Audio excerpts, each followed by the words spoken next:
Previously on MasterChef, competition in the MasterChef kitchen was hotter than ever. Absolutely delicious. All of you should come up here and try this. This is really propelling Lee to MasterChef level. But college student Slim failed to make the grade Go back to your station. I'm not tasting this crap. and saw her MasterChef hopes trashed. This is ridiculous. The time in MasterChef is done. Some cracked under the pressure of an upscale wedding reception. I'm gonna go ahead and get my ticket ready for Atlanta. You've now just butchered that thing. That is... While David Miller rose to the occasion. Keep it up. Absolutely brilliant. You were the hero of that team. But in a pressure test, Tracy paid the ultimate price. Construction worker Jake shocked the judges with a bad dish at the wrong time. What's going on here? Please take your apron off. Tonight, the final six become the final four. Ow! As they face the world's three most feared food critics. The garlic is overpowering. I can't really taste the fish. I have some bones in mine. 6 amateur cooks remain. The last contestant standing will receive $250,000, a cookbook publishing deal, and above all else, become the first American MasterChef.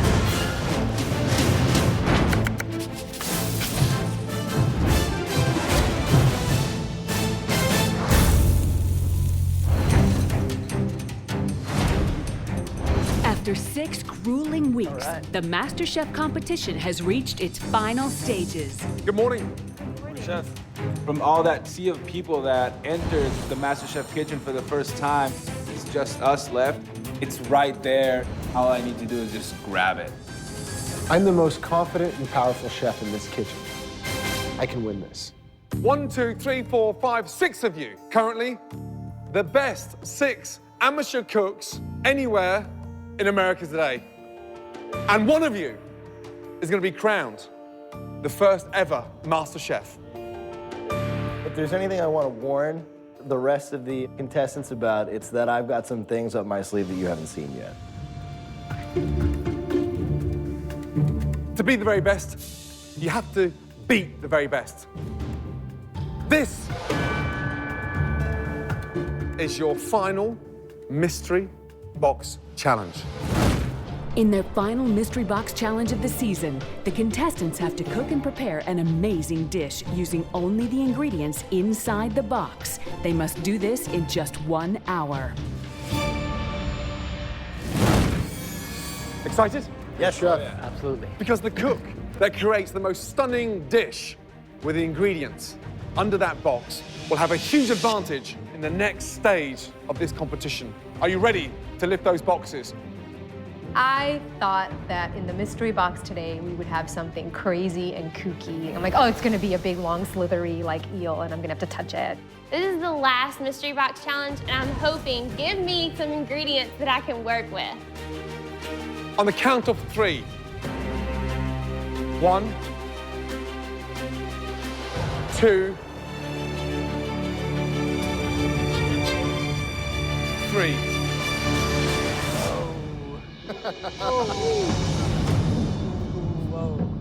Today's mystery box ingredients are the most tender, flavorful rack of venison. My mom would say, what is venison?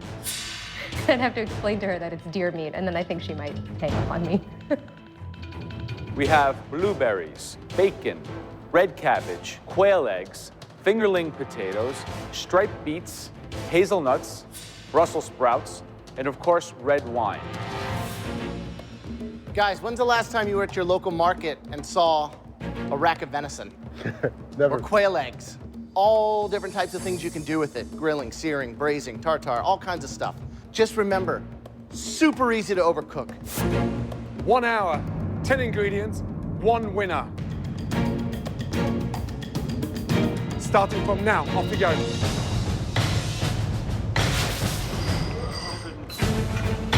Game time, baby, game time. Right now, I'm working on my roasted Brussels sprouts. I am used to cooking deer. I'm a Southern girl, and in Mississippi, we eat deer like it's going out of style. I'm gonna try a blueberry red wine sauce. I would love to win a mystery box challenge. I haven't yet, so it would be really nice. Not having a lot of experience cooking meat, I think that's going to be the challenge here for me.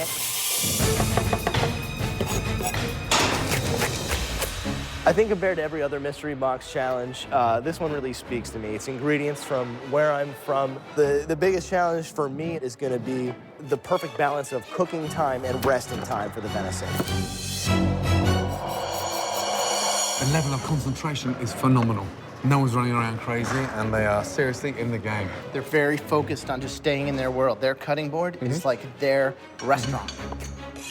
We're asking to create a restaurant quality dish, so there has to be some components and some complexity. It doesn't have to be overcomplicated, but it has to show technique and thought. Right, David, what are you doing? I think I'm going to stick with a filet style. I like wrapping it in bacon. On the bone or off the bone? It's going to roast it on the bone. On the bone? Yeah. It's a red wine base? Red wine base, yes. When are you going to start cooking the venison? When About 5 minutes in. Okay. Right, Sharon. 1, 2, 3 different sauces. How come we've got 3 sauces on here? This is a soup. It goes with the one way of the venison, and the other venison is going to go with 2 different sauces. So there are 3 sauces. One dish has got 2 sauces on, one dish has got 1 as a soup. This is a broth. A broth. Yeah. Okay. You're not doing it once, you're doing it twice. Not doing 1 sauce, 2 sauces, you're doing 3 sauces. Correct. Is that nuts? Nuts? Yeah, you're being polite. All right, Whitney, what's happening? What are you doing? Are you boiling these? I'm trying to get the flavor off of them so I can try to make a gravy. So what's the final dish? Pan-seared venison with brown gravy. Okay, Lee. Got a blueberry coffee sauce. I'm braising some of the beetroot as well as the beet leaves and the cabbage. So coffee and blueberry sauce with the gamey venison. Absolutely. Whitney did some nice mixed oven roasted vegetables and got some really nice caramelization and browning on the vegetables and the potatoes in the oven. You wouldn't put a roux-based gravy with a loin of venison. It's the Rolls-Royce cut. Absolutely. David Miller, I saw some really good butchering skills from him. Great potential there.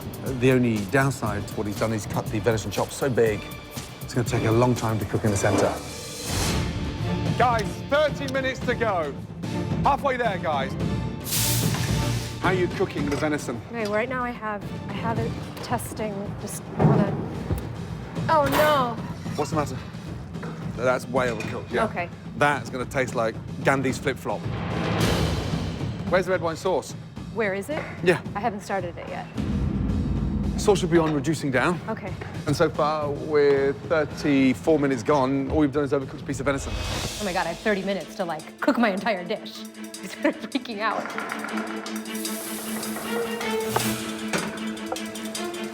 Good sear on that venison chop. Very nice. So listen to that. Isn't that great? So with the scan pan, you get a nice sear as well as having the fact that it's non-stick. Yeah. This is a last mystery box. This is so important to me. I really want to win this challenge. Sharon is a talented cook, but to his disadvantage, his overcomplication and too many ideas on one plate could really bite him in the ass. Lee, how many times have I seen him cook with fennel? Every single dish he pops out is like with fennel and mint. Right, guys, 10 minutes to go. Last 10 minutes, yes? With just 10 minutes left, the race is on to create the most compelling dish. The judges will select the top 3 based on presentation and whose venison they think is cooked to perfection. Venison should be out resting, and more importantly, sauce should be coming together. Start dipping in your sauce and tasting the combinations. Just over 5 minutes to go, guys. Start thinking about putting the venison on the plate. My sauce is done, my venison's cooked, and I tasted it, and I thought, wow, it tastes really good, but I don't know what it's supposed to taste like because I'm cooking this for the first time in my life. 30 seconds to go, guys. Come on, speed up. Come on, Whitney. Shoot out. 20 seconds to go. Come on, David, get it sauced. Get it sauced, get it sauced, get it sauced. Come on. Great. 10, 9, 8, 7. 6, 5. I'm like, no, I need another minute. 4, 3, 2, 1, and stop, guys. Woo! Oh my goodness!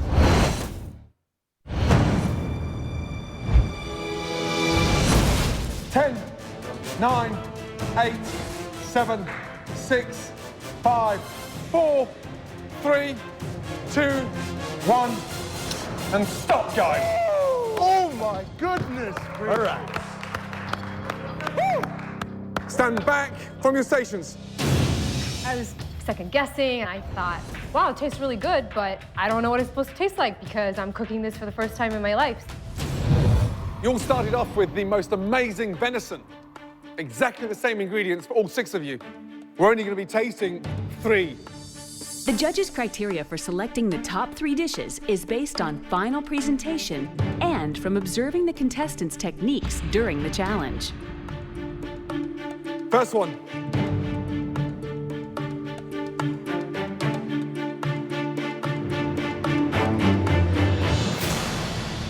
Chitel. I was so happy for her because she's a really good team player in the team challenges, but she hadn't had her moment yet in the spotlight. And earlier today, she was like, I'm ready. I'm ready to bring it. And it was awesome to see that come to fruition. It's a pan-roasted tenderloin with red wine and blueberry reduction over creamed Brussels sprouts. Wow. It looks immaculate. It's like a restaurant dish. Yeah, through and through. And it's done with great finesse. More than anything is the fact that there was 35 minutes to go. You hadn't even started the sauce. The venison was still rare. How did you manage that dish in just over 30 minutes? I take a lot of time to think before I act, and I need time to process and plan. So, you have got over the most difficult hurdle. You've let the venison rest for as long as you cooked it, and it's cooked equally throughout.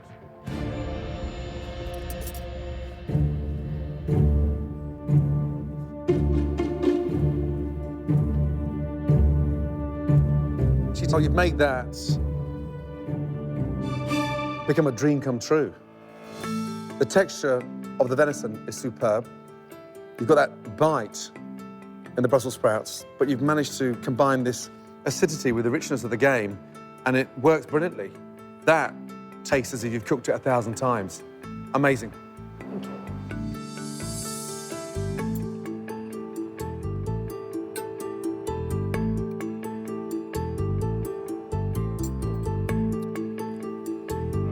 Excellent. If I had to make one comment, perhaps a drizzle of the most green, intoxicating raw olive oil to give it a little bit more of that lush Italian bitterness. flavor. Excuse me. Did I say Italian? Olive oil on top of that? Absolutely. 2 drizzles of olive oil just kind of breaking through the sauce would be like the icing on the proverbial cake. Great job, congratulations, a delicious dish. Thank you. Yes, please, take it. You want to spoil that with olive oil on top of that? Just because you can't grow olive trees in your country, you don't have to harbor that bitterness towards the Mediterranean climate. Great start. Very good. Okay, next up. Okay.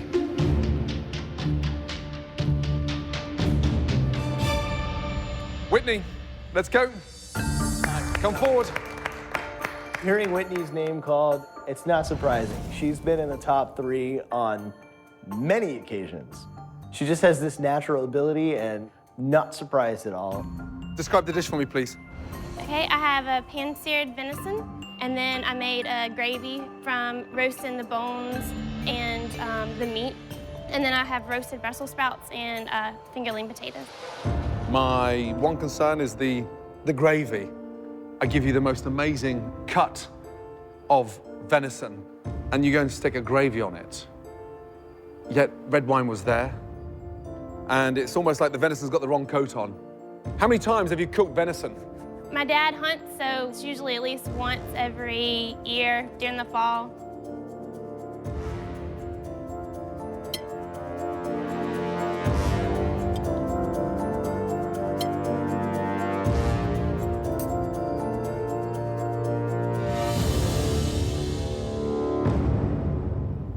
venison is cooked beautifully. I mean, it's cooked by an angel. Vegetables, delicious. It works, and it works better than it looks. And you have managed to confirm to all three of us is that you understand how to cook venison, which is quite rare at 22 years of age. Well done. Thank you. Right, the third and final dish to be tasted.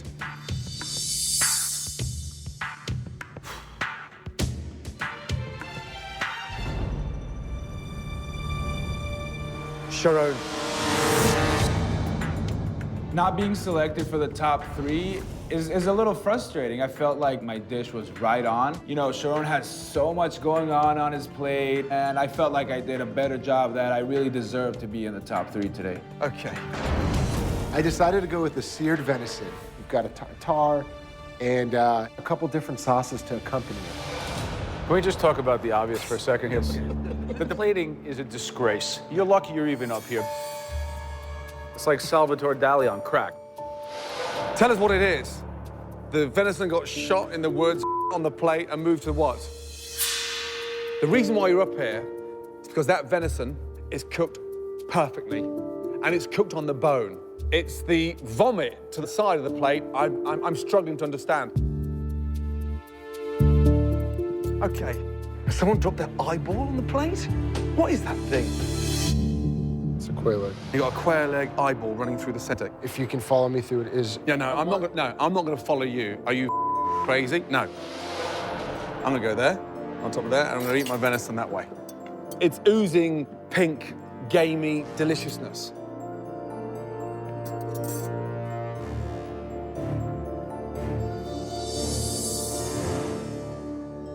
Venison's delicious. Beetroot's nice, acidic, wonderful. Delicious, slow down. You're too complex. I'd love to strip 1/3 of you off, and I think underneath those layers, there's a talent. Fine. As for the eyeball, what a nutter. I try to make it look like I was a walk through the woods. You It know? looks like a walk through a crime scene. I mean, literally, it does.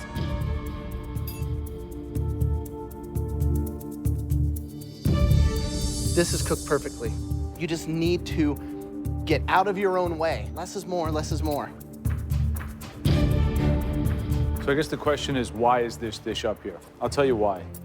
Because we were so impressed by the quality of the cookery on the chop. Great butchering, great sear, perfect cooking. It was head and shoulders above the field. So I've been really looking forward to tasting this because it looked so incredible. And it is. Thank you. Okay, Chantal, Whitney, Sharon, well done. The winner of the last Mystery Box Challenge, congratulations, goes to...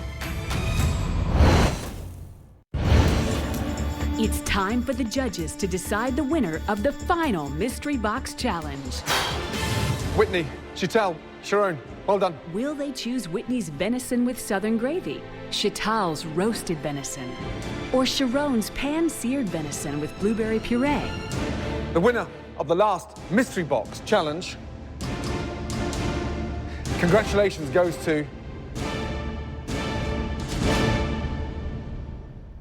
Chantal, well done. It feels really good to finally be the winner of a Mystery Box Challenge and to win on something that I've never cooked before, which really means that I'm making my decisions in the kitchen based on instinct. I'm a little surprised that Sheetal made it into the not only the top 3, but the #1 dish of the day. But she seems very one-dimensional. Chantal, your first individual victory. You're back in the game. You have a major advantage in the next stage of MasterChef. Ready? Yes. Well done. This way. Chantal now gets to choose the main ingredient for the invention test. Whatever she selects, everybody else must cook with. Whoever makes the worst dish will be eliminated from MasterChef. As always, the theme of this challenge is in the hands of the judges. Today's theme is dessert.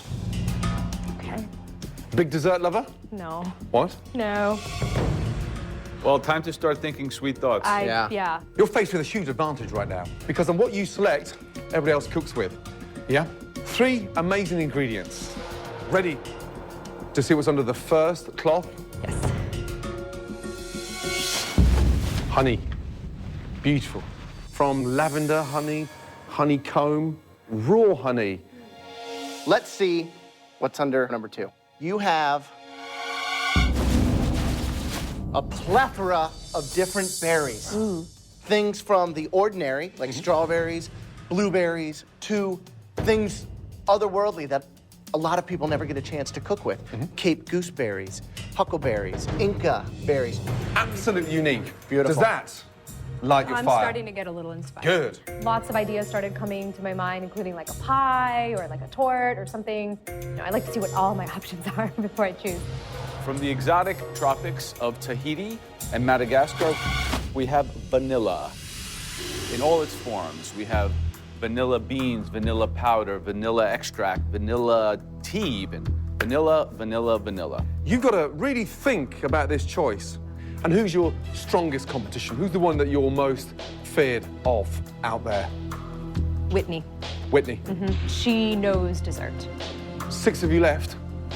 Who's the weakest? David Miller. Think carefully which ingredient you're going to choose. I have to choose right this second. Right this second. I'm drawn to the colors on the table, but I might be shooting myself in the foot, but I'm gonna go with.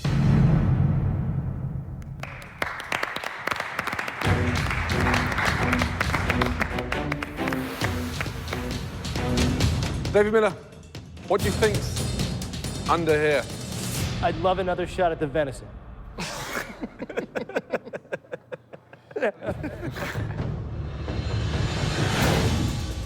Today's theme is dessert. I love dessert. I have the hugest sweet tooth, and so, I think I was the only one today that was excited that it was desserts. Ready to see what Chantel has picked for you all? The options were the most amazing vanilla, the most amazing array of berries, and then the most amazing honey. Chantel's choice is vanilla. Oh my God, what goes with vanilla? What goes with vanilla? An Asian family, we ate fruit. That was dessert, The rest of you will have half the time Chantel had, 2.5 minutes, and your time starts now. Off you go. With an elimination at the end of this challenge, the dessert theme has distressed even some of the most confident contestants. I really didn't have a clear idea of what I'm going to make, but vanilla it is, so here we go. I'm getting like double of everything because I'm thinking, if I don't have enough time, I'll make it again. Flour, vanilla, sugar, I grab some brandy. I go to the fridge, I grab some cream. Oh my God. Oh. I'm just pulling as much as I possibly can because at this point, I'm not really certain how am I gonna do this. Right, 90 minutes to make the most amazing, stunning dessert. And on the back of those desserts, one of you will be leaving MasterChef. 90 minutes, starting from now. Off we go. I'm gonna make a vanilla creme brulee. I don't do dessert, I don't eat dessert, don't like dessert. So, there's a lot that could go wrong. I'm making vanilla sponge cake layered with the vanilla custard. I've never made this before. I am making a butterscotch Napoleon with 3 different delicious nuts. 90 minutes, there's no excuse. Something absolutely stunning. Well, certainly we're seeing the most significant challenge, I think, so far, because here comes together the technical science aspect of baking, the creative aesthetics of decoration and impact. Yeah. Whitney's definitely the baker in the bunch. Sharon has a propensity for overthinking things as opposed to focusing on one delicious component. Right. And I really think Sheetal's going to come through and make something that's going to be delicate and beautiful. Today, with only 6 left, this should be immaculate. Right, Whitney, what are they? They are profiteroles. Profiteroles. Yeah. So choux pastry is a very difficult pastry to get right. Yeah? And you're putting a little bit of water on your finger to dab down the point so it stops from burning, yeah? And what you put inside the profiteroles? A chantilly vanilla cream. Okay. I can smell the confidence from here. Lee, what do we got going on? I have milk and cream infused with walnut and vanilla. That's gonna go together with my walnut French toast, as well as a plum coulis and a nectarine carpaccio. You're gonna wanna make sure you get as much moisture because, I mean, you're really, at the end of the day, using old bread to try to keep you alive in the final 5. Definitely. Right, David, how you feeling? I'm sticking with the classic. I'm doing the vanilla creme brulee. Vanilla creme brulee. There's 2 ways of doing a creme brulee, isn't there? You could do it over a bain-marie and cook the eggs out like a sabayon and then set them into the mold, which is a lot quicker. Or you can go the dangerous route and put them in the oven. Which way have you gone? In the oven. Mike, how we doing? This is just a basic, like, sort of like my custard pudding that I'm going to be using for the trifle. Where's the vanilla at? Vanilla is actually scalded in the milk. So you're gonna be putting a layer? I'll be putting layers, yeah. And then you're gonna be putting the sponge cake followed by the pear. Then the custard. Oh, man, I think I might have bitten off a little bit more than I could chew. In this elimination, one goes. So what is your strategy here? Stay off the bottom? So do you go safe? Or do you reach for the stars and try? You have to try to win it at this point. You have to, because you're gonna start intimidating the other ones that are still here. All right, guys, listen up. 30 minutes left. 1/3 of the time that was given to you. You had 90 minutes to make a stunning dessert. There should be no excuses and no reason that you're not able to produce. Wow. Cooking is a very calming thing for me. It's what I do at home to, like, relax, is I sit down and I make something.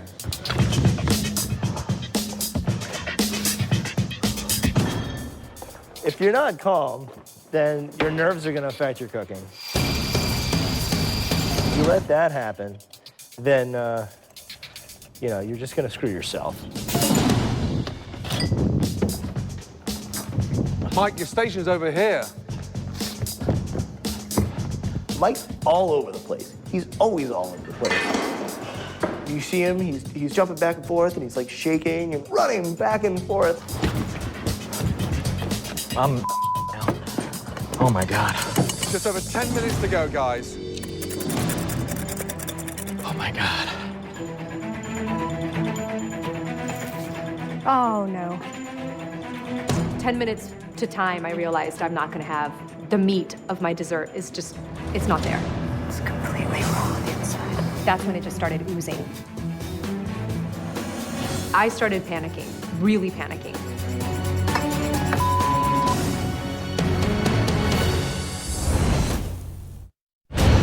Just over 10 minutes to go, guys. Oh, no. It's completely raw on the inside. With just 10 minutes left, Chantal's dessert looks to be a disaster. She must plate something that can save her from elimination. What I had were 4 garnishes. There was nothing of substance that could be called a proper dessert in any of those components. The big part of my dessert was the sponge cake. 2 minutes to go, guys. You gotta put something on the plate, you know? Figure it out. Oh my.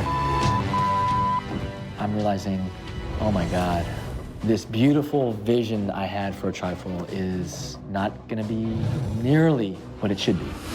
1 minute to go. Start putting those finishing touches on those plates and make those plates beautiful. This looks disgusting. 20 seconds to go. My custard was perfect. It really was spot on, so I didn't want to ruin that by over-torturing the top. 10, 9, 8, 7, 6, 5, 4, 3, 2, 1, and stop. Woo! Well done. The judges will taste all 6 desserts. The winner takes an advantage into the next stage of the competition. The person with the worst dish will be going home. Okay, Sharon, let's go. After overcomplicating his last dish, has Sharon played it safe with his dessert? Wow, it's pretty. It's a millefeuille. What's in there? Each layer consists of a different layer of nuts. On top is zabayon with marsala and vanilla.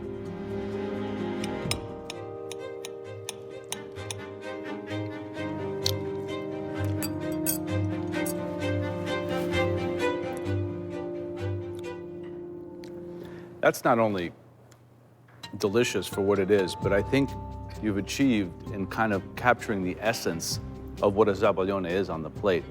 The lightness, the airiness, the flavor, a real triumph. This is unbelievable. Thank you, Chef. Yeah, listen to that. I love that. The crunch, you know, it's one of the senses that even professional chefs in a restaurant forget to think about.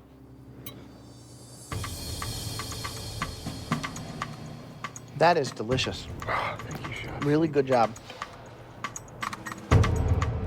You can hear it.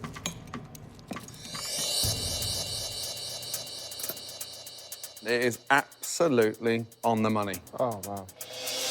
They loved it. They absolutely loved it. They thought it was bam, straight on, bam, delicious. And now I'm not in a position where I go home. What a great start. Yeah. Absolutely amazing start. You could lift that dish now and stick that in any restaurant in this country. Right, David. I looked at his creme brulee and I was like, that's not even a creme brulee. Like, Dave, I'm sorry, but you're missing something here. What is that, please? We have a vanilla creme brulee with a vanilla orange mango coulis. Do you know what brulee means? Because that looks like a It lemon means tart to from burn, here. yes. To burn, that's right, lightly burn. Can you just give him your glasses for 2 seconds? Where's it bruleed? The idea, put them on and just tell me if you can see that brulee. Help me to understand. I see a few pieces, but it will crack. I think we'll crack before that brulee cracks.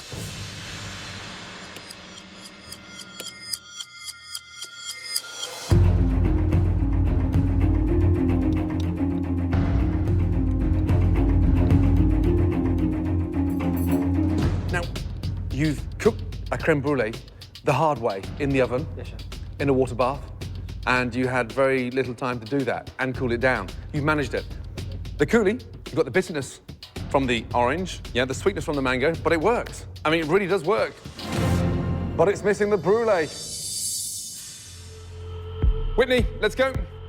While Whitney has excelled in mystery box challenges, she has yet to win an invention test. What is it? A profiterole with a chantilly vanilla cream and flambéed caramelized bananas. Trust me, having lived in France for 3 years, I have eaten thousands of profiteroles. This had better be good.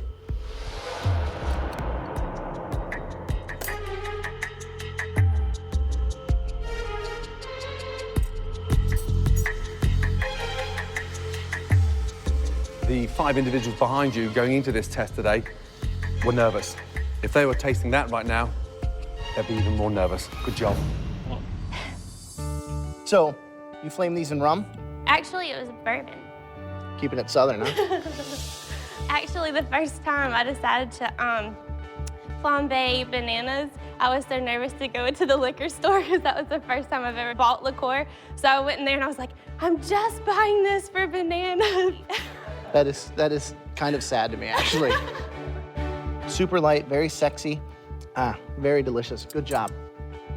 It really just made me feel good that overall the judges loved my dish, and I really want to show now that, you know, I can win this challenge.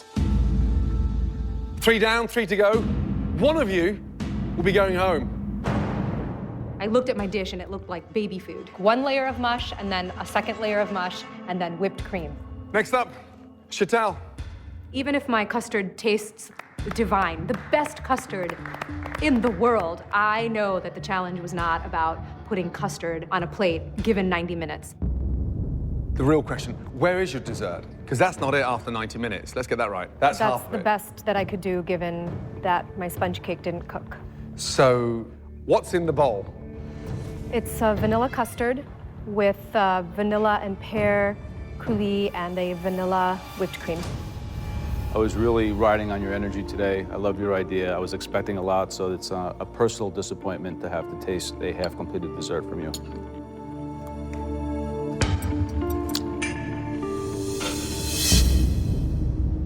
I think you could be in real trouble here. Sheetal had the advantage today. She had full time in the pantry, got to choose her ingredient. There is no reason that she should be failing here. You know, she really dropped the ball on this one. Lee, let's go. The whole dish came together beautifully and really tasted good, and I was stoked. I was really excited about it. Okay, so we have bourbon pamperdou, Which is basically, French toast. over a nectarine and mint carpaccio with a walnut and vanilla sauce. Obviously, fried bread is not what we thought when we talked about desserts and stunning restaurant desserts.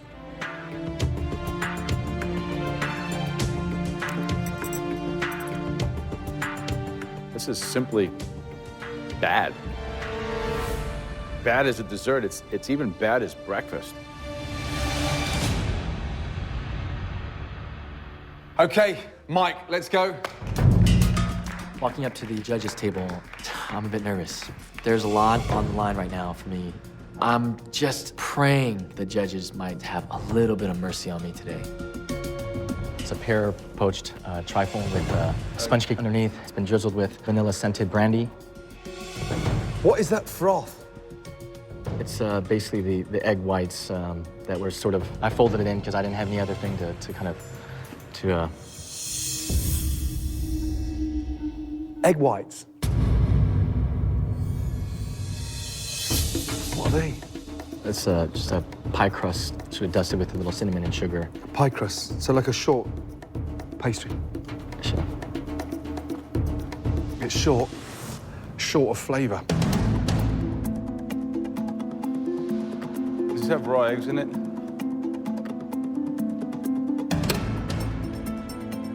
Does it have raw eggs in it? There's a sort of Yes or no? a meringue. I mean, the egg whites. It's an easy question. Does it have raw eggs in it or not?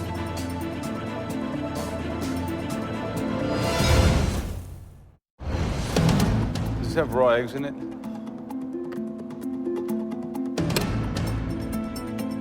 Does it have raw eggs in it?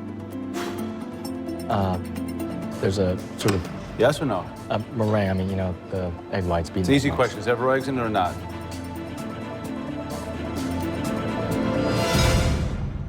Yes. Disappointed, Mike. Go back to your station. After tasting all 6 dishes, the judges must decide which desserts rose to the occasion and which fell short. The cook with the worst dish will be leaving MasterChef. Okay, David, Sharon, Whitney, 3 stunning dishes. Sadly, there can only be one winner. And the winner has a huge advantage in the next stage of MasterChef. Jerome looks like he is probably the biggest competitor, but I'm not worried. I know I can win this. I thought my dish was spectacular. I'm going in this feeling like I can own this, I can do this. Congratulations.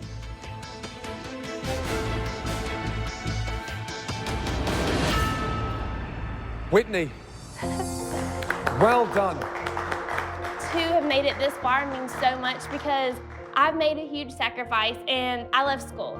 And it's all been worth it to be here. The youngest, and quite frankly, now the strongest in the competition. Well done.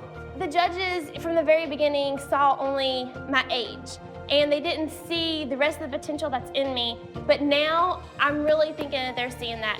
And they're gonna see me to the end and they're gonna give me that title. The field split. It's split in 2.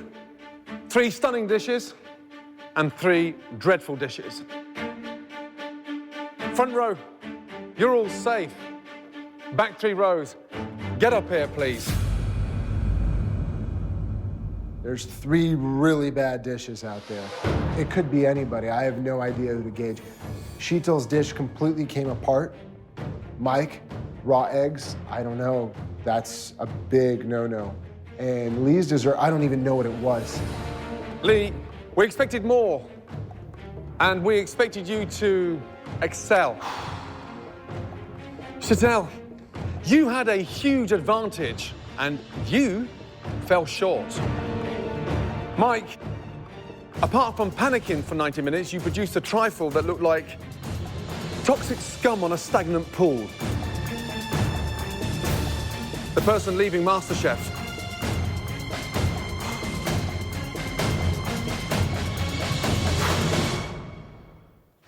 Lee.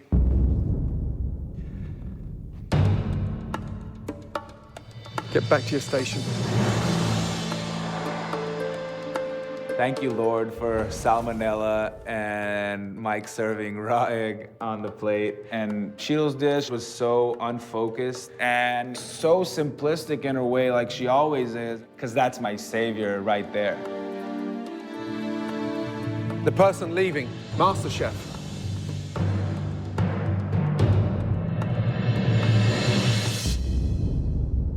Mike.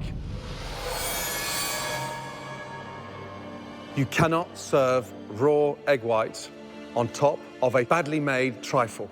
You've come a long way in a short period of time, but you have got to slow down. And when you do, you'll surprise yourself about the results. Please take your apron off. I really wanted this. I really, really wanted it. Please take your apron off. Thank you. This is not the end.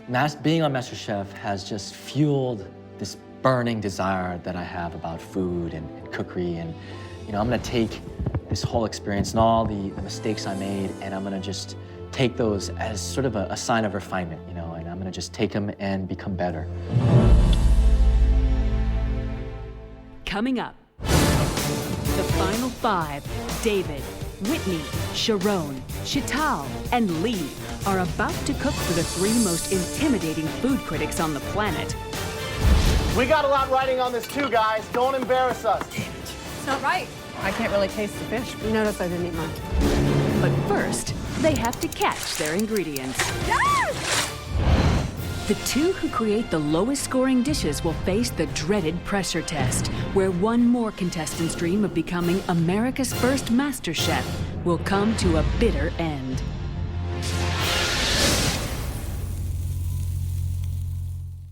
The person leaving MasterChef. Mike. With one more amateur cook out of the competition, the final 5, David, Whitney, Sharon, Chital, and Lee are about to cook for the 3 most intimidating food critics on the planet. We got a lot riding on this too, guys. Don't embarrass us. It's not right. I can't really taste the fish. You notice I didn't eat mine. But first, they have to catch their ingredients. The 2 who create the lowest scoring dishes will face the dreaded pressure test, where one more contestant's dream of becoming America's first MasterChef will come to a bitter end.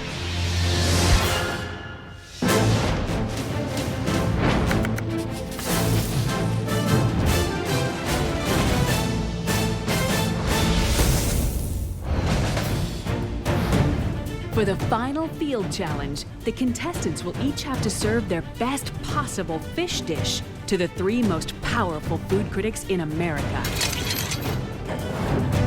Their ingredients must be as fresh as possible, so they're going direct to the source, the sea. Today's challenge is an individual competition. It's no more team challenges. I'm actually extremely excited for that because the only person I can blame for a loss or praise for a win is myself. So what are we hoping to catch? Sculpin? Sculpin. Maybe some red snapper? I've never cooked a sculpin. Really? Yeah. I'm relying on luck to get me through this one, at least with the fishing. Once I'm in the kitchen, though, it's a whole nother ballgame because fish is really my forte. Being a lucky guy, I know I'm gonna catch some fish. Oh man, he's a fighter. I see Mr. David Miller over there struggling like he has the biggest marlin the Pacific Ocean has ever seen. Dude! Oh, it's a rock? You got a rock. Oh yeah, it's a fighter though.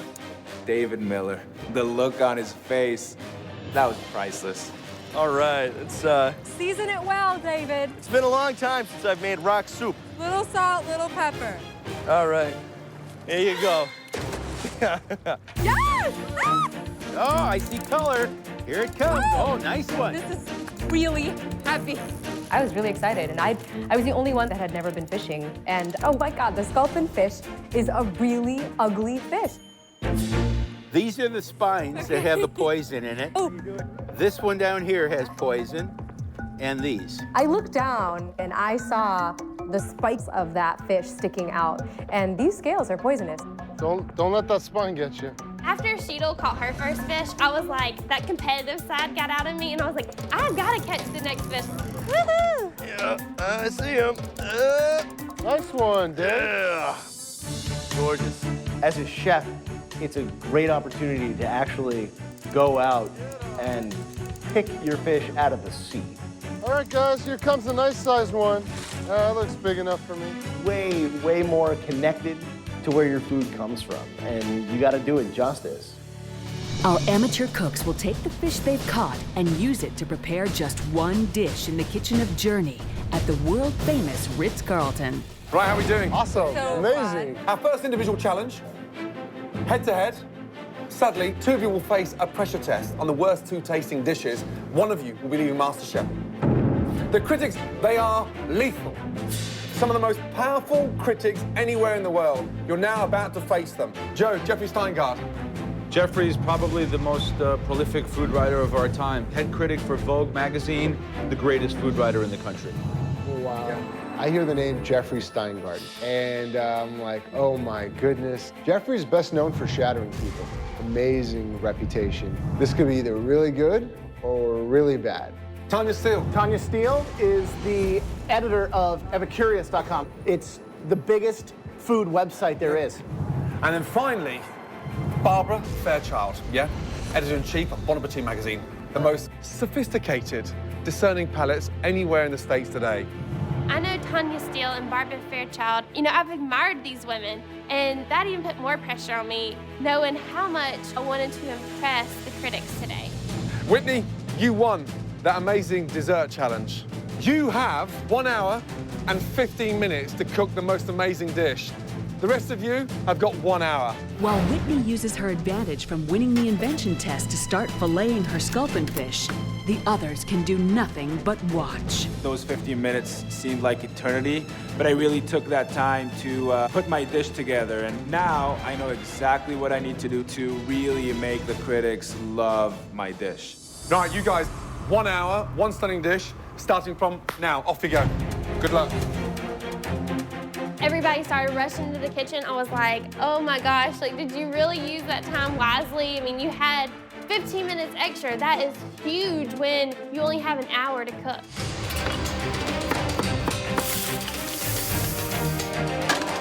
My strategy today is really keeping it simple and keeping it real. So I'm going to braise the fish. It's a tough fish that can withstand braising. And I'm gonna serve it with the broth. So the same way I pulled it out of the water, I'm gonna keep it on the plate with the broth, you know, the water that it swam in to cook, like the water it swam in to live. Use the time wisely, yes?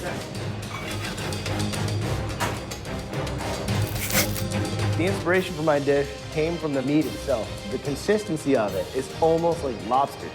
Being from Boston, I think I've probably killed 700 or 800 lobsters. So I think lobster, I think butter. So I'll do a saffron butter poach with the Israeli couscous and some onions and some roasted peppers underneath. You tasting, David? I've been tasting the whole time. Whitney, what's the dish called? What are you doing?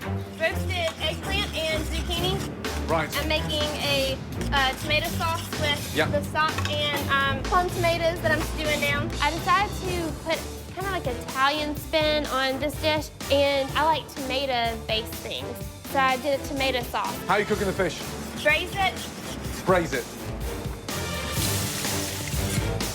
They've got the work cut out. Right. Scorpion fish. Right. Yeah, it's going to be a very difficult challenge because it's an unusual fish. Yep.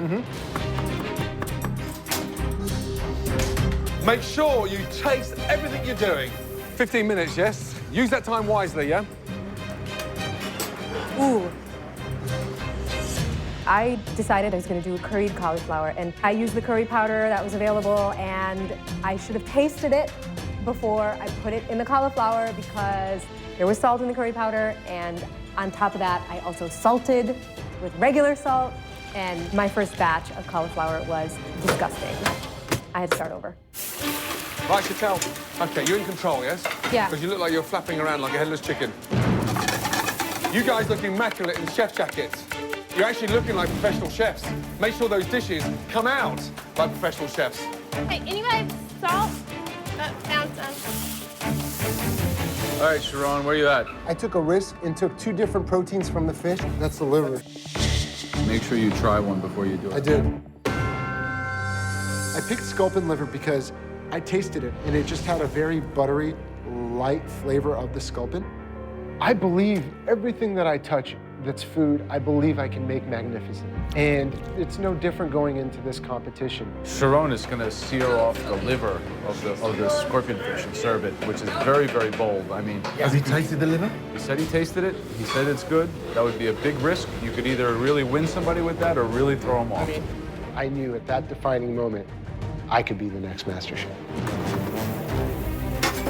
Sharon made a conscious decision to use the liver of a fish. I feel like he took the poisonous scale and just went to himself. 4 minutes to go, guys, yes? 4 minutes? 4 minutes, that's right. You have your plate picked out? Put the pan down, take that glove off, and work with 2 hands. Let's go! Guys, the pressure is on. They've been sat there patiently, anticipating 5 stunning dishes. Come through for us. Make something gorgeous. Amateur cooks are cooking for critics that, restaurant chefs are scared of. I was like, this has got to be the best dish you've ever made in your life. We got a lot riding on this too, guys. Don't embarrass us. These are not just foodies. These are 3 of the biggest food critics in the country. And here I am, a little less than a year after I started cooking, and all of a sudden I'm presenting food to these people. And, I just hope everything goes well. 1 minute. It's not right. Now start putting it on a plate. Get it on the plate, Chantal. Stop cooking. You're not going to be able to serve it. Where's the cumin? Cumin. Raw cumin now, with 1 minute to go. I was frantically running around. I felt like manicked and crazed because I was running around trying to figure out how to fix the sauce. 10, 9, 8, 7, Behind. 6, 5, 4, 3, 2, 1, and stop. 10, 9, 8, 7, 6, 5, 4, 3, 2, 1, and Put 'em stop. up, guys. Well done. Well done. Really good job. The dishes look amazing. You know that. I mean, really amazing. We're proud to present these to these critics out there. Hot damn, guys. You should be psyched. This is great. The critics out there are sat, as we speak, sharpening their knives. 3 phenomenal critics. It's out of our hands. We're passing you on. This is the next stage. Some of the most powerful critics anywhere in the world. You're now about to face them. You sell it to them. You tell them what they're going to be expecting, and you push it to the absolute max. Now get out there and sell them. First up, Whitney. The critics can give each dish up to 4 stars for a maximum of 12. The 2 cooks with the fewest stars will go head-to-head in the final pressure test, where one will be eliminated. My name is Whitney. What I have for you today is a pan-seared sculpin over roasted eggplant and zucchini. My sauce is a tomato sauce that I reduced with roasting the head and the bones from the fish. Where did you find fresh tomatoes? I actually used the tomatoes out of the can. I just let it reduce and crush them up and strain the pulp. This is very interesting. Thank you. Both the zucchini and the Wow. eggplant were drenched with salt. Yeah. The garlic is overpowering. I can't really taste the fish because there's so much garlic in my mouth. How'd it go? Really good. And the score is Breath mints 3. David Miller. So I am freaking out. These are people that will wreck your restaurant if they write a bad review. They've had everything. You could name us any dish in the world and they've eaten it. And then no matter what it is, no matter what I'm making, they've had the same thing and they've had it better.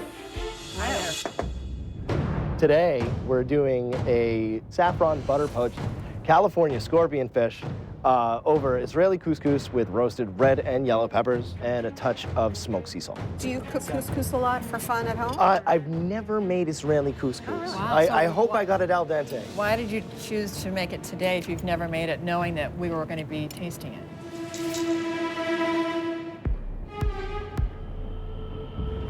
That's a very good question. I decided to be adventurous. There's something alluring about Israeli couscous, more so than just standard Moroccan couscous, which I think is kind of boring. Thank you very much. All right. What the hell am I doing? 3 of the most world-renowned food critics. You know, and I'm serving them a plate of something I just whipped up in an hour. Hopefully I won't be berated as much as I have been by our judges. But the idea of thinking that a Moroccan couscous is just always boring, it's ridiculous what he said. I think it's pretty bold of him to serve us Israeli couscous, having never cooked to make it it for the before. first time.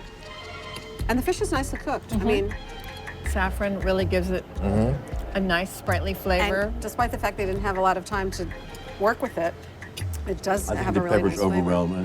Look at that smile. How'd it go? It went really well. They said it was the best dish they had all day. They said that. No, I'm joking. Wow. I'd be happy to give you my peppers. You notice I didn't eat mine. Next up, Lee. All right. Get ready. These are 3 of the biggest food critics in the country. If you're a chef in this country, you know who these people are. I can't afford any mistakes right now, and the tiniest bone would be a disaster. Today I made a braised California scorpion fish over Moroccan-style fennel couscous served with the braising broth. So what's in the braising broth? Can you give So us in the a- braising broth, I took the head and the carcass of the fish that I filleted, some carrots, some shallots, leeks, fennel. I can't sense anything from them, and that just drives me crazy because I don't know if they like it, they don't like it. Great. Thank you, Lee, so much. Thank you very Thank much, you. and again, thank you for the opportunity. You're welcome. I thought that was tasty. I mean, I think the couscous is very good. It's very tasty. I love the broth is what's giving it the flavor. I think you did a really nice job with that. On the other hand, you can't taste the fish. I mean, the fish is just used as a piece of white protein. It would have been good to have something, again, contrasting textures. This dish, In the couscous, yeah. yeah, This dish didn't really have very garbanzo much. beans or something. Exactly. Yeah. How'd it go? It went fantastic. So should we score it? Are you guys ready? Yeah, I'm ready. I'm ready. Our scores are going to be totally different. Chantel, let's go. Right now, I'm a little nervous. I'm worried that my entire plate is just a touch too salty. Hi. Hello. How are you?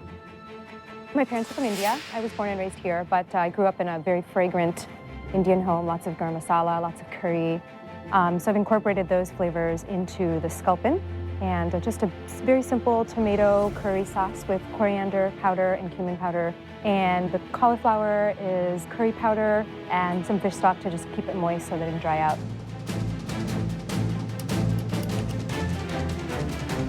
Well, thank you so much. Thank you very, very much. Thank you.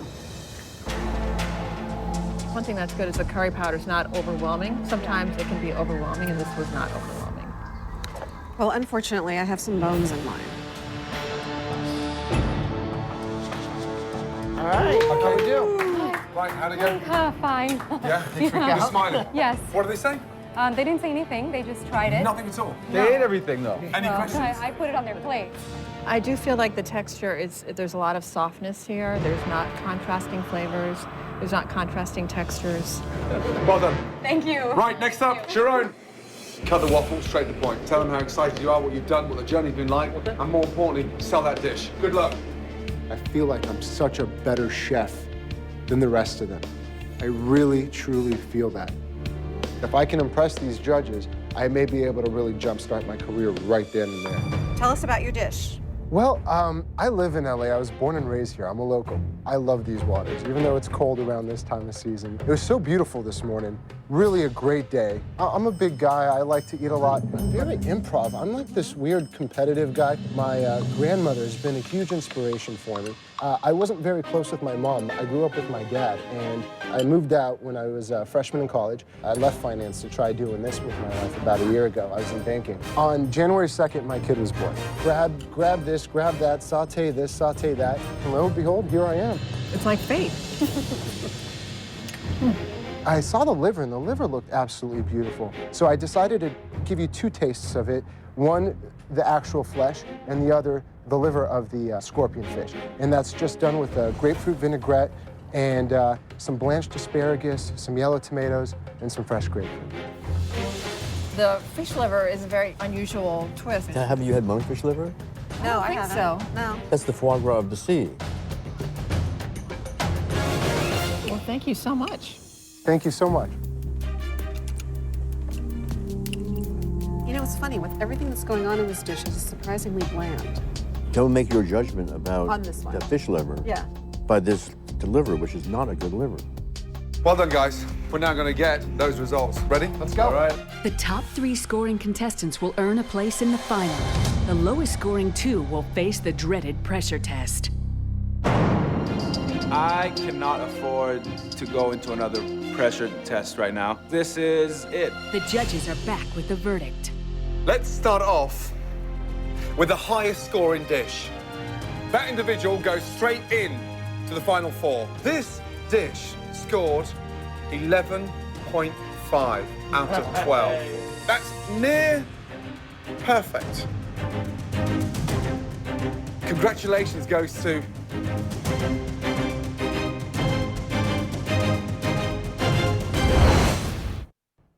The remaining contestants have presented their dishes to 3 of the world's top food critics. The 3 cooks with the highest scores will advance to the final 4, while the bottom 2 will face the final pressure test, where 1 will be eliminated. Let's start off with the highest scoring dish. This dish scored 11.5 out of 12. That's near perfect. Congratulations goes to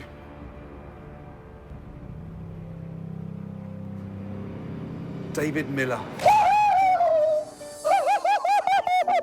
You're kidding me. Absolutely. You're kidding me. Absolutely. Good job. High five, bro. Absolutely. Yeah. Listen to this. Butter poached fish was a huge success. Phenomenally balanced, seasoned beautifully, incredible. Couldn't stop eating it.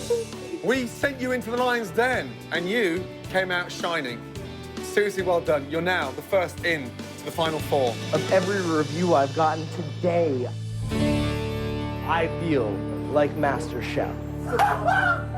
I'm an amateur chef, I'm a software engineer, and I get a near perfect score. I get a near perfect score. Are you kidding me? Okay, from the very top, we're now going down to the very bottom. Badly put together, under-seasoned, shockingly disgusting, undercooked taste, and left nothing to desire. When I hear the critics describing a dish as shockingly disgusting, I'm just praying they're not talking about my dish. With 4 out of 12, and the lowest scoring dish, it's not good news. 4. Sharon. And that means you're up for elimination. Why deliver? Why go that route? You could have taken it a little simpler and made it just beautiful on its own. I've been cooking for 25 years. I wouldn't have taken that risk today if this was my kitchen, my restaurant, and I had those tough cookies sat there. I wouldn't do it. I wanted to grow. I wanted to challenge myself. And although maybe at times it helps to play safe, but I'm not here to do dishes that I've done 10 times before. I'm here to be a master chef. The next person advancing straight into the final 4, joining David Miller with a score 8 out of 12. Lee. Good job. Fish cooked perfectly. Seasoning was absolutely amazing.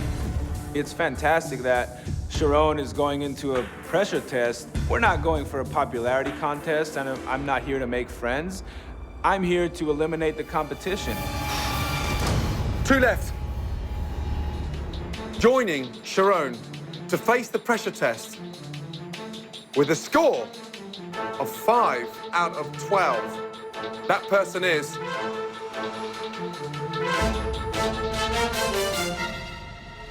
Whitney. 5 out of 12. Chatelle, congratulations. You are through to the final 4. Whitney, too salty, way too much garlic. Slightly shocked on using canned tomatoes on such an exquisite dish. Why tell the harshest critics anywhere in the world today that you're serving them canned tomatoes? Well, if you just turn around and look on that tray there, you had the most amazing, fresh tomatoes on the vine. The results are not what I expected at all. I'm really upset. But anyway, no, I'm just gonna fight back because tomorrow I'm not going home. 3 of you are going to be sleeping well tonight. 2 of you are not getting any sleep. I'll see you tomorrow for the pressure test, where 1 of you will be leaving MasterChef. Whitney has been this quiet underdog, 22 years old. I think I've got a lot more experience, but then again, she continues to do very well because she just does what she knows, and that's what I'm gonna do. And if I do what I know, I can win this.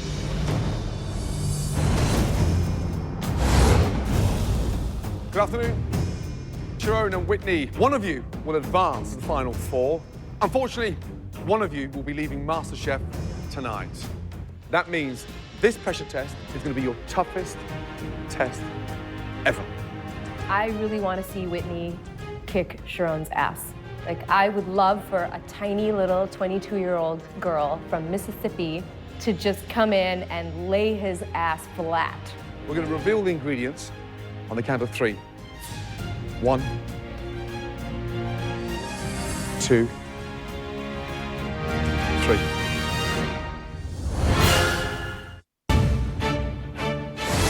One of you will advance to the final 4. 1 of you will be leaving MasterChef tonight. We're going to reveal the ingredients on the count of 3. 1. I'm praying to God it's not dessert. 2. If it's anything with fish, then, you know, it's not looking too good, but I'll still try really hard. 3.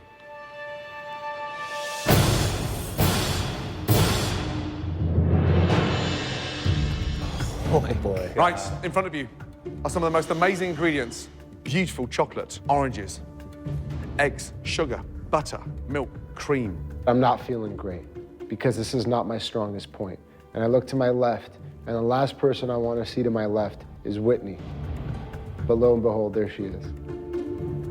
Sharon and I, as far as sweets, it's even still almost on the same level. He won the cupcake challenge. He was in the top with the dessert challenge. So, you know, it'll be a battle today, definitely. There's nothing more terrifying than trying to create and cook your very own monstrous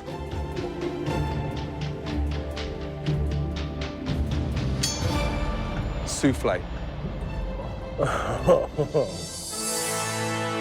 This dish puts the fear of God into chefs around the world.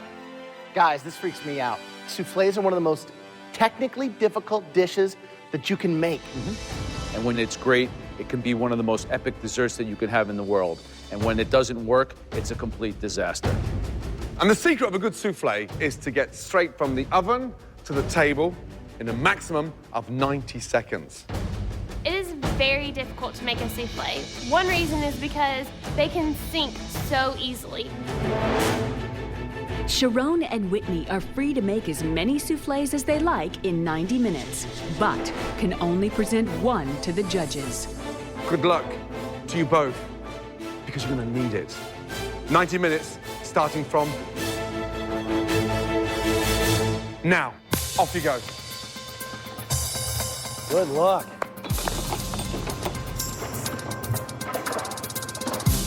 Final Four means to me I can actually be the master chef. I can make my dream of opening up a restaurant come true. For me to be the first Master Chef, it means everything.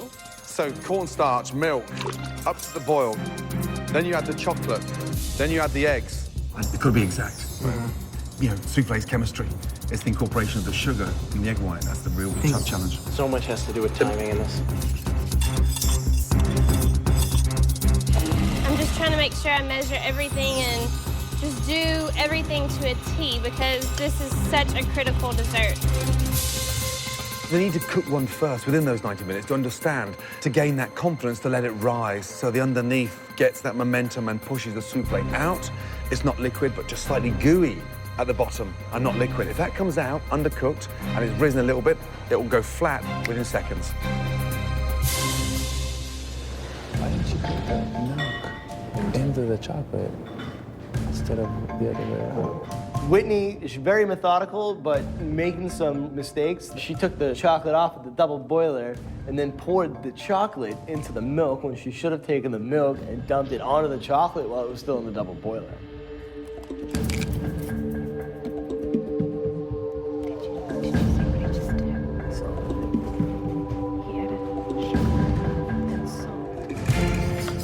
I won't lie, I think Sharon is a better cook than Whitney. It really falls down to if Sharon is gonna try and overcomplicate things, because I know that Whitney's gonna go right by the book, exactly how it should be made.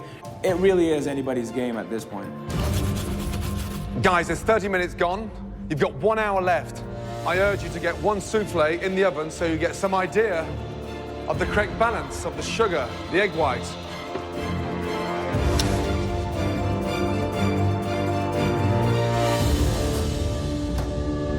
The only time I looked over to see what Sharon was doing was when he was putting his souffles into the oven. And I was thinking, oh my gosh, Whitney, get it together, get your batter ready, put it in the oven. Whitney, can I advise you to please get something in the oven? Sharon, are you just praying in front of the oven? You watching the oven channel? Just watch the oven channel. Okay, you have time to get another one made. Throwing my first batch of souffles in the oven and just saying, please be good. Please just be good.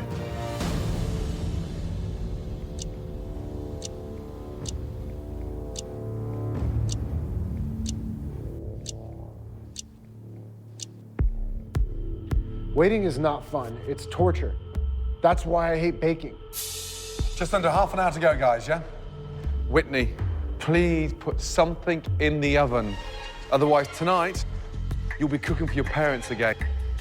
I don't know where the time went. I mean, it was insane. I guess I was just really trying to be so precise with my measurements. Every detail of the chocolate souffle, I wanted to do perfect. Oh my God, Whitney,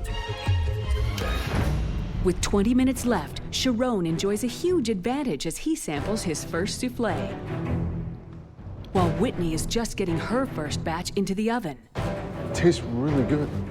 Whitney, how many souffles you got in the oven? I have two. 2. Okay, guys, 15 minutes to go. They take minimum 14 minutes to cook. I got 15 minutes to go. I put my second batch in. I'm hoping that this batch will rock and the judges love it. You open that oven door. Yeah, and it's destroyed. Take your apron off. Yeah, go back to Mum and Dad. Keep that door closed. Oh my God. I have no time to put any more into the oven.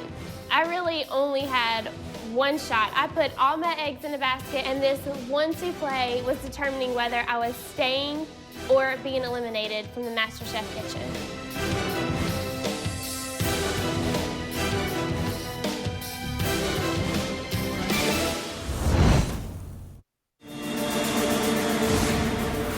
For two of America's greatest home cooks, the dream of becoming MasterChef rests on a single chocolate souffle. In this final pressure test, it all comes down to a battle between Sharon the risk-taker and by-the-book Whitney.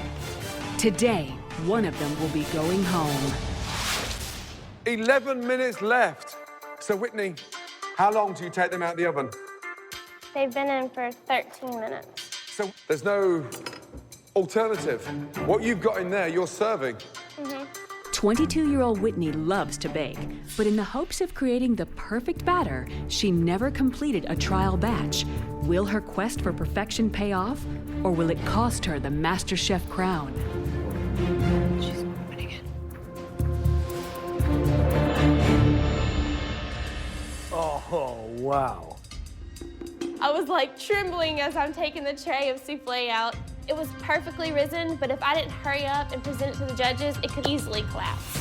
As I told you before, 90 seconds before that starts deflating. Come on!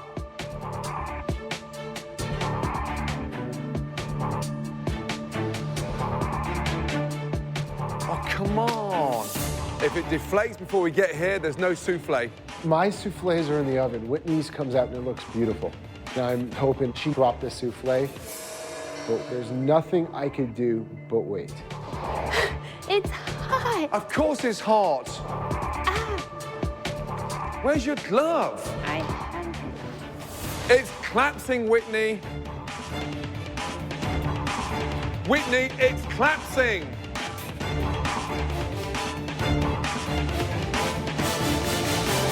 Whitney, you haven't even tasted it.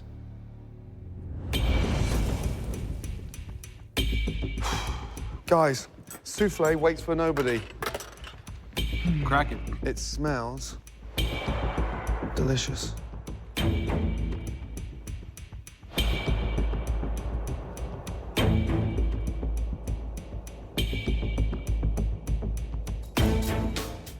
I was so nervous, and all I wanted to do is just for them to tell me something like, it was good, it was bad, but I couldn't read their faces at all when they were trying my souffle.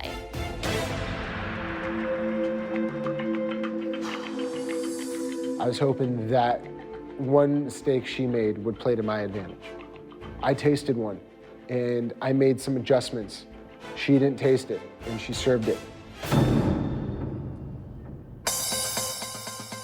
Sharon's souffle has been in the oven for 11 minutes. With only 3 minutes left, his souffle must quickly rise to the occasion, or this will be Sharon's fall from the MasterChef kitchen.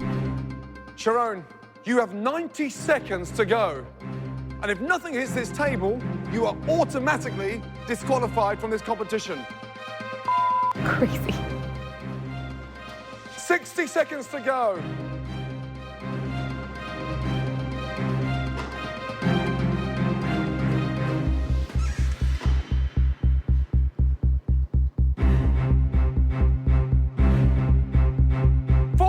Seconds to go.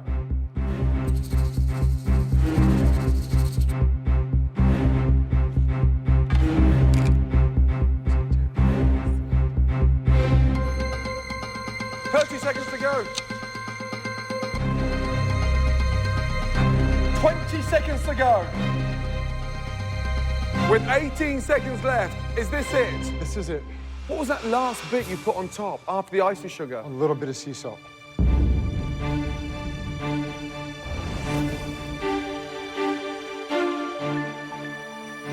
The difference between going home or joining the final four is in this spoon. Cross off the top, straight down to the bottom.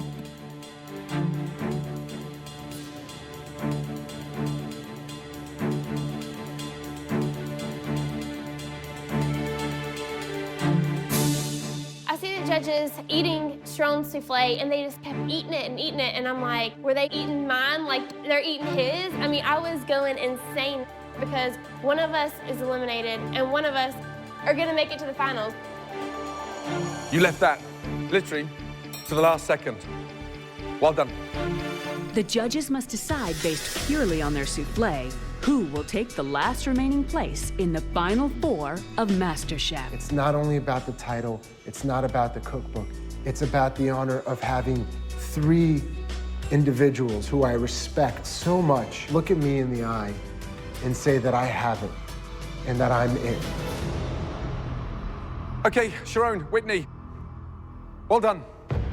2 delicious souffles, but there is only one winner.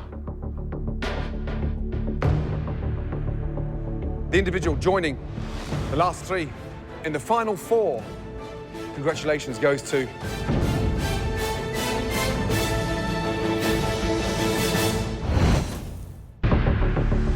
Okay, Sharon, Whitney, there is only one winner. I feel extremely nervous for them because it's so close and we really have no clue. I would not want to go up against Sharon. He has been really strong throughout the whole competition. I'm gonna say Whitney's gonna do it just because everything she does is pure magic. The individual joining the last three in the final four, congratulations goes to...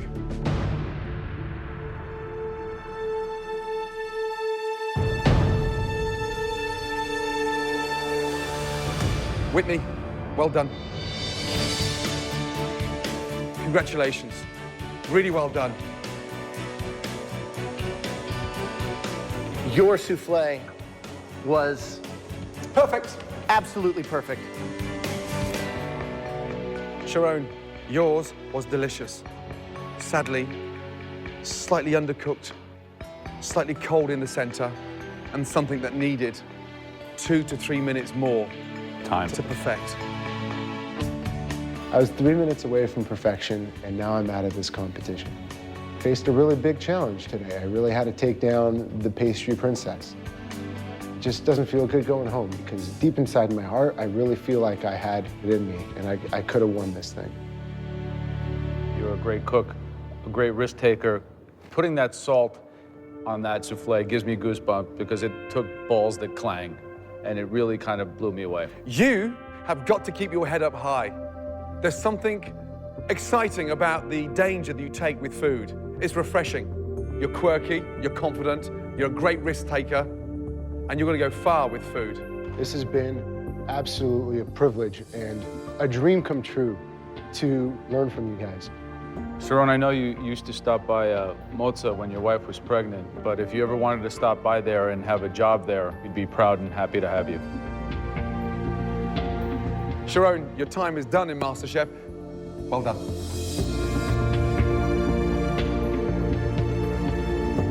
This is not the end of the road for me. This is just an affirmation and really opened my eyes to this world. It made me realize that I can do this.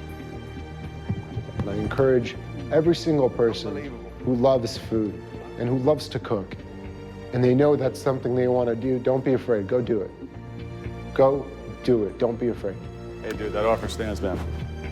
I'm going to take all that amazing experience and make sure that I flourish with it, make sure that I grow and open up one of the best restaurants in LA, and hopefully maybe compete someday with a restaurant like Gordon Ramsay's.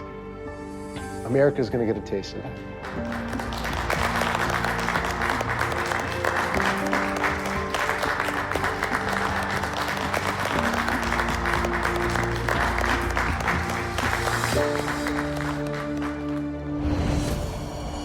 The final four.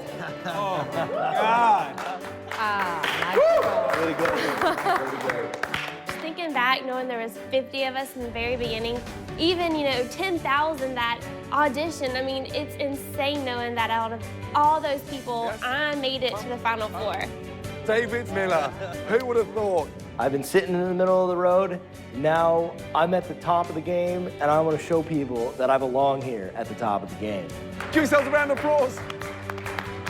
It's anybody's game right now. It's like bottom of the ninth inning, and it's exciting.